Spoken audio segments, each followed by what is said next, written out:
Hey there guys, I am the Six Machine and welcome back to another Warhammer video. So we're back again with the Devious Forces of Chaos, and more of the upcoming rules for the Chaos Knights are being shown off today. We were shown off the brand new gorgeous Knight Abominant the other week. This is the fresh onto the battlefield Psychic Knight that the Forces of Chaos can now field, and by using powers from the Warp Storm discipline, you can really bring the hurt to your enemies on the tabletop. The Abominant knows and can cast 2 powers from this discipline every turn, and they have shown off a couple of them today. First up, the new and very powerful Winds of the Warp. And this is, to be honest, a really good spell for Knights. It has a relatively low warp charge value of 6, and if you get this off, your Knight, you know, that toughness 8, 24 odd wound monstrosity with a 3-up armor save and a 5-up invuln, now also gains a 5-up shrug. And this isn't just a shrug against mortal wounds either, this is a full-on, whenever you lose a wound you roll a d6 and on a 5+, that wound is not lost. So this does add a huge amount of survivability to your big knights and makes you much more resistant to those high strength, terrifying, flat 10 damage railguns and all that sort of thing. And just as a bit of an example, from a full 13 wounds that a railgun can put into your knight, you will now, if you get this power off, only be taking around 8 or 9 wounds. So it really will make a big difference over the course of the game. And then on top of that, it gets even better, because if the casting roll is 8 or more, you also generate a 6-inch aura from your Abominant, which grants friendly War Dog class knights a 6-up shrug as well.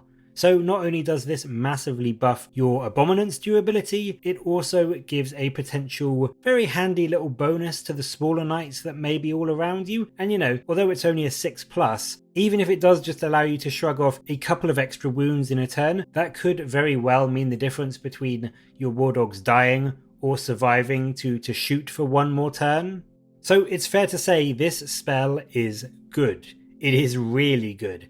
It's cheap, it's powerful, and it has a good bit of utility to it as well. But if you are in the mood for something a bit more damaging, then perhaps Spite Squall is what you should look at. This again has a casting value of 6, and when you cast it on an enemy unit until your next psychic phase, not only can that unit not overwatch or set to defend, which is already pretty great if you have another knight lining up for a charge later that turn, but then in addition to that, you add something called a Spite Squall tally to that enemy unit, and whenever you kill a model in that unit, you add 1 to this tally, and then at the end of each phase, you roll a d6 for each mark you have in the tally, and on a 5+, that enemy unit suffers an additional mortal wound. So, for example, if you fire this off into a huge squad of say 30 orc boys, and then you kill 15 of them in your shooting phase, at the end of that phase, you would roll 15 d6, and for each 5+, do an additional mortal wound to them. And so you may be able to tell, this is going to be a fantastic spell for clearing chaff units, or doing huge amounts of damage to enemy hordes, which are typically a bit of a problem for knight armies. And I mean, again, even discounting those extra wounds that you can do, just turning off Overwatch and Set to Defend is a really useful ability to have, and will allow you to charge into enemy units without having to worry about getting shot by, a load of auto-hitting flamers or whatever other scary Overwatch shenanigans your opponent may have. But combining these two useful abilities together means that for a warp charge value of 6, which is relatively easy, you are getting 2 very solid, very strong abilities that you can put onto an enemy unit. And so, in my opinion, at the moment, we are looking at 2 for 2 on these new psychic powers for the knights.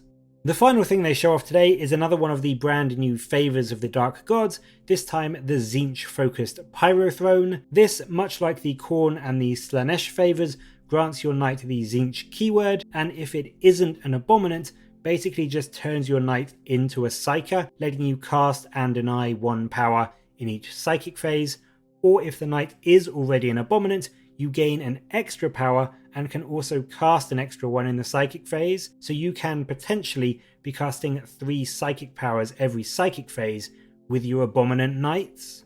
And then we get to the favoured ability, and these are, if you remember, unlocked when you hit a certain kill tally with your knight, but when you reach this kill tally with this favour, you can re-roll a single psychic test for your knight in the psychic phase. So on the aforementioned Abominant, this could be casting 3 powers and allowing you to re-roll one of them every single phase, really letting you just get the absolute most out of the psychic potential that you will have access to in this book.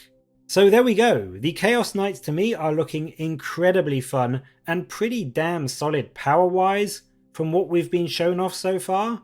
But what do you think of these 2 new psychic powers we've seen, and do you think that a 5-up Shrug on a Knight will be enough to help them survive on the battlefields of 9th edition? Let me know in the comments below, and as always, thank you very much for watching. Please do like and subscribe for more Warhammer content from me, but until next time, I'll catch you later guys.